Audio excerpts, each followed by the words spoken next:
Hello everybody, I hope you're all doing well today. As you can probably tell, I'm not from my voice. I really didn't want to do this video, if I'm not going to lie. But I've seen a few things flying around on Twitter today that I just felt like I had to get a video out and just give you my opinion on stuff, really. Because I know that's what some of you come and watch me for, is my opinion on everything that's flying around.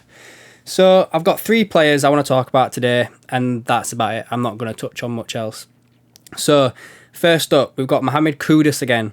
He was mentioned in David Ornstein's piece on The Athletic. He's the midfielder that really impressed for Ghana during the World Cup. Now, it's reported that Liverpool, had expressed an interest during the summer just gone, as well as Everton did, and Everton came very close to signing him for about 15-20 million. But because of all the players that Ajax sold, they didn't want to sell him again, so they kept hold of him. And he's gone on this season and he's had a really good season. He's scored against us in the Champions League. Ajax have been playing him as a false 9, and I think that's where a lot of people have basically put him down as a potential forward that could come in during the January window. But as David Ornstein puts down here, he would like to go and play midfield somewhere, but Ajax is basically going to keep him as a false 9 because they don't really have anybody else. And he did play midfield in the World Cup, so it could be one to keep an eye on is this guy at the moment, because obviously we've got a midfield problem, but with the Luis Diaz and Diogo Jota's injury, he could be someone that we go for, and he covers both bases, really. David Ornstein put down that he's valued between 30 to 40 million minimum in January, and Ajax don't really want to sell, but it's a possibility. Like Amrabat, I'd probably keep an eye on this one, see what happens. It seems a little bit more genuine, and you know, David Ornstein's not a journalist that just throws stuff out there. So yeah, keep an eye on that player. Next up, Bellingham. In the same article, Ornstein mentioned that these other interested parties in signing Bellingham, but they all kind of know that Liverpool's in the driving seat, but they kind of are hoping that the uncertainty surrounding Liverpool's ownership could work in their favour. You know, with us basically not knowing who our owners are going to be. Is Jude going to potentially be distracted and maybe think if we get the wrong owners in, we're not going to be as competitive? Are they going to put the funds in for us to challenge for the titles like we were doing under Klopp last year and the year before, do you know? So it's a big decision he's got to make, really, and I think the sooner we can get our ownership cleared up, he can make that decision. There's a few people going on today saying, oh, it's going to be announced in January that we've signed Bellingham. As it stands right now, I don't think we get any sort of announcement for Bellingham until we get a clearer picture on what the ownership model is going to look like. I think they're tied. I really do. And that ties in very nicely with the last player I'm going to touch on today, ENZO Fernandez. Now, Twitter is abuzz today with the reported news that Enzo Fernandez has signed a pre-agreement, or we've come up with a deal with Benfica to sign him. Guys, this is the same thing that was mentioned in one of my last videos.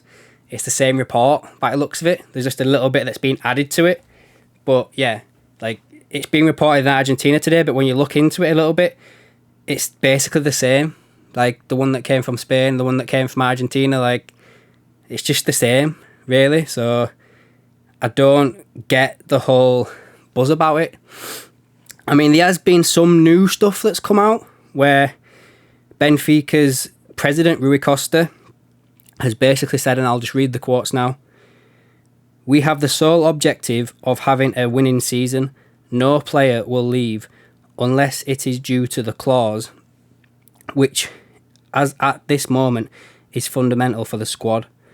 What I can promise our supporters is what I did at the beginning of the year. This is a sporting project, not a financial one.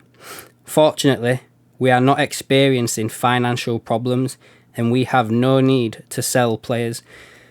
So basically what they're saying is they will only sell unless the release clause is met, which is about €120 million, about about £103 million. Now, as I said in my video the other day when this was mentioned, I can't see Liverpool under FSG forking out 100 million for Enzo Fernandez and then going and signing Jude Bellingham for the same, if not more. You know, like, it's not going to happen, guys. And we need to be a bit honest with ourselves as well. Like, until we get new ownership signed up, I can't see us making massive moves. I just really can't. Like, I hope I'm wrong. I really do hope I'm wrong.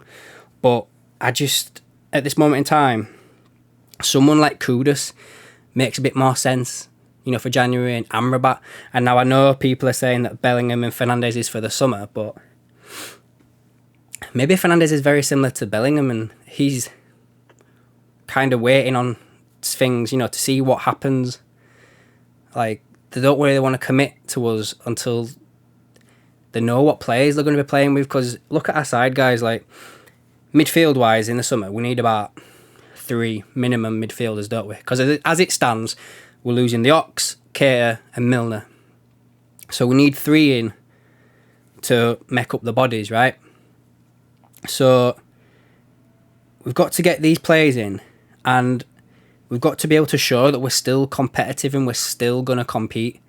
Now, it's all well and good thinking like, oh, Bellingham and Henderson get on well. Henderson's like 32. So he's going to be like 33, 34. He's not young. He's not going to be around long. So Bellingham's not going to play with him for long. Yeah, Trent. That whole Trent bondage thing was really good. And then, like, you know, for instance, Fernandez, like, he apparently looks up to Thiago. Thiago's in the same boat. Like, I think at the end of this season, Thiago's in his last year of his contract. Like, I can't see us giving him another one with his injury record and stuff, you know. So we're going to be looking at replacing Henderson and Thiago in like a year and a half's time. So, yeah, I don't want to, like, kill the mood a little bit, but I think we just need to calm down a little bit surrounding Fernandez and Bellingham. Like, it's just my personal opinion, guys. Like I say, I hope I'm wrong. I hope we get both players in. I kind of hope we get Kudus as well. But it's just, a lot is hanging on the ownership or the ownership of the club. And until that's sorted out, I can't see us going buying 2 massive players. Maybe one of them, but not both of them. But yeah, like I say, I hope I'm wrong, guys. Anyway, let me know down below, guys. Realistically, who do you think we sign in January? Kudus, Amrabat, Caicedo, any other names you come up with? Give this video a like, and if you've not done so already, subscribe to the channel to keep up to date with everything else I've got going on. And I'll catch you in the next one.